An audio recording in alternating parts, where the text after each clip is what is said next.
La imagen del año del Congreso de la Sociedad de Medicina Nuclear e Imágenes Moleculares muestra los efectos neurológicos a largo plazo del COVID-19.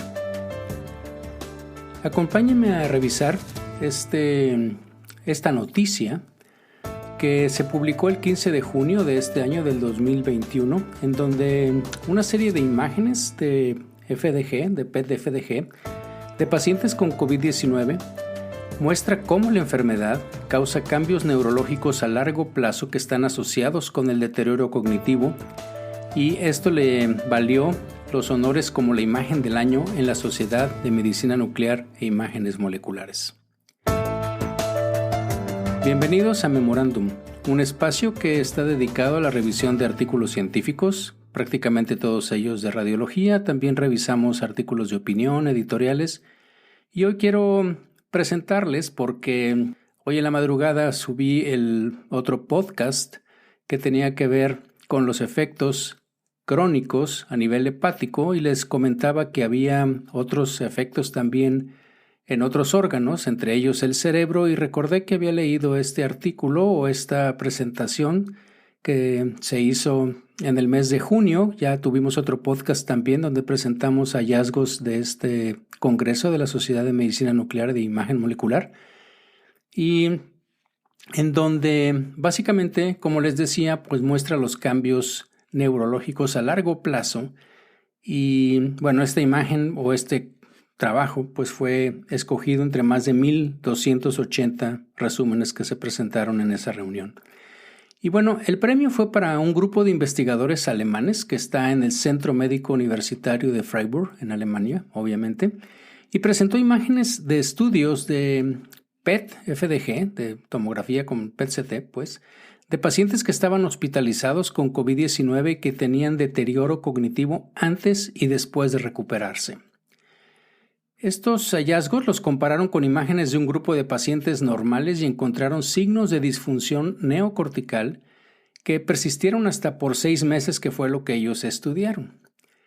Y bueno, revisando ahí el congreso, pues en la ceremonia de premiación, la autora principal del estudio, que se llama Gana Blasenetz, dijo que, bueno, a medida que avanza la pandemia del SARS-CoV-2, se ha vuelto cada vez más claro que las consecuencias neurocognitivas a largo plazo ocurren no solo en casos graves de COVID-19, sino también en casos leves y moderados. Y eso es parte de, ¿te acuerdan de lo que yo les comentaba ayer? Que no necesariamente tenemos que ver estos casos o estas secuelas en pacientes que han tenido enfermedad muy grave, sino también en pacientes que tuvieron enfermedad moderada. Dada la rápida propagación del SARS-CoV-2 y la evidencia emergente de síntomas neurológicos en pacientes hospitalizados con COVID-19, pues los investigadores buscaron evaluar prospectivamente los efectos neurológicos de la enfermedad en tomografías con FDG, con PET-FDG.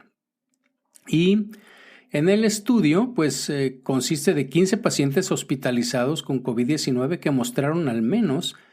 un nuevo síntoma de deterioro cognitivo después de tomar las pruebas de evaluación cognitiva de Montreal. Es una prueba psicológica y de cognición que se utiliza para evaluar pacientes con MCI, que es el Middle Cognitive Impairment, y después Alzheimer. Bueno, pues después de las exploraciones que hicieron con el PET, los autores encontraron hipometabolismo frontoparietal en 10 de los pacientes. Y fíjense, la interpretación visual también indicó que había patrones de varianza espacial que estaban relacionados con el COVID-19 y que eran altamente significativos, comparado con los normales, obviamente, con una P menor de 0.001, y que estaban caracterizados por datos positivos tanto en el tallo encefálico como en el cerebelo, en la materia o sustancia blanca y en estructuras del lóbulo temporal mesial o mesiotemporales. Bueno, aquí viene lo interesante, que después de 6 meses, 8 de los pacientes con COVID-19 se presentaron para un estudio de FDG de seguimiento. Y en estos pacientes, la puntuación media de expresión de ese patrón en la etapa crónica fue significativamente menor en comparación con la etapa subaguda, que ya de por sí estaba alterada, y evidentemente esta diferencia fue también aún mayor en comparación con el grupo control. Y bueno, nada más en el contexto de lo que les comentaba, solo 2 de los pacientes fueron internados en la unidad de cuidados intensivos.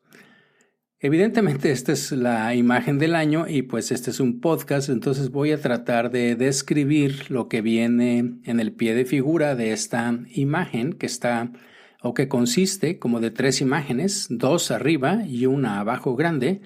Arriba a la izquierda se ve el patrón de varianza espacial relacionado con el COVID en el metabolismo de la glucosa cerebral, que está superpuesto en este caso a una plantilla de resonancia magnética. Esta sobreposición está con voxels a color,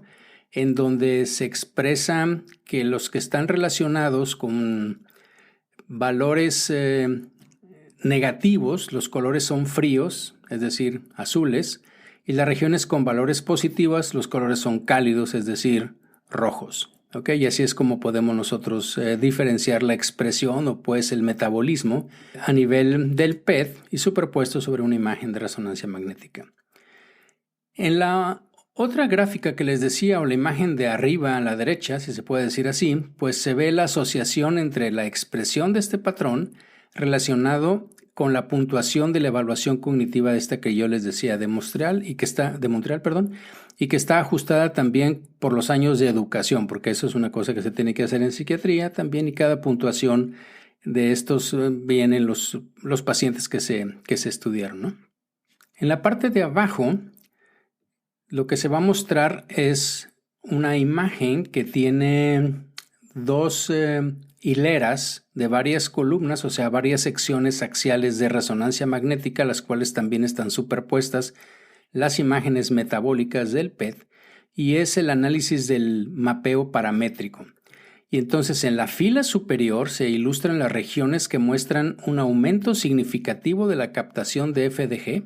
que está normalizada en pacientes con COVID a los 6 meses de seguimiento en comparación con la etapa subaguda.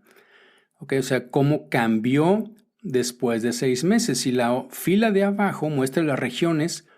que aún muestran una disminución significativa de la captación normalizada de FDG en los pacientes de COVID a los 6 meses de seguimiento en comparación con la corte control,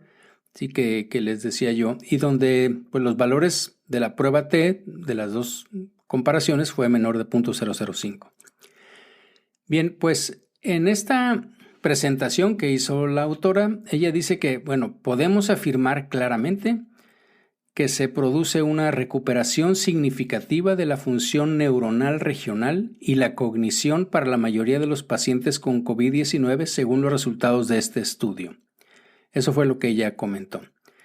Sin embargo, también dice, es importante reconocer la evidencia de déficits más duraderos en la función neuronal y cognitiva que los acompaña a estos pacientes y que pueden medirse aún 6 meses después de la manifestación de la enfermedad. Y básicamente eso fue lo que comentó ella. Entonces, como resultado del estudio, pues los autores sugieren que los pacientes post-COVID-19 con quejas cognitivas persistentes deberían de ser referidos a un neurólogo y posiblemente asignados a programas de rehabilitación cognitiva. ¿Se acuerdan ayer que les comentaba de estos programas de rehabilitación pulmonar y que probablemente tendríamos que empezar a ver otro tipo de programas de rehabilitación? Bueno, existen ya programas de rehabilitación cognitiva. Y bueno, déjenme comentarles que en la ceremonia pues estuvo un amigo que algunos de ustedes conocen. Es el doctor Umar Mahmoud, él está en el Mass General Hospital y bueno, pues es un buen amigo y estuvimos platicando también sobre este estudio y en donde, bueno, él dijo básicamente en la ceremonia que este estudio proporciona más evidencia de que el FDG o el PET-CT se puede aplicar para tratar de entender los efectos neuronales del deterioro cognitivo en pacientes que tienen COVID. Y bueno, debido a que al hecho de que cada vez, aunque nuestro medio no está muy generalizado, pero ya está cada vez más disponible el PET-CT, pues esto podría ayudar en el diagnóstico y sobre todo en el seguimiento de los pacientes que tienen deterioro cognitivo persistente después de COVID. Pues bien, esto es básicamente una reseña muy corta de lo que no quería dejar pasar con respecto a lo que les había platicado en el podcast que recién publiqué hace unas horas y que tiene que ver esto también con los efectos crónicos del COVID a nivel neurológico. Pues espero que haya sido de su interés. Muchas gracias por su atención y como siempre, si tienen alguna sugerencia, comentario, por favor déjelo en las diferentes plataformas de Memorándum. Nuevamente les agradezco su atención y nos escuchamos en la próxima.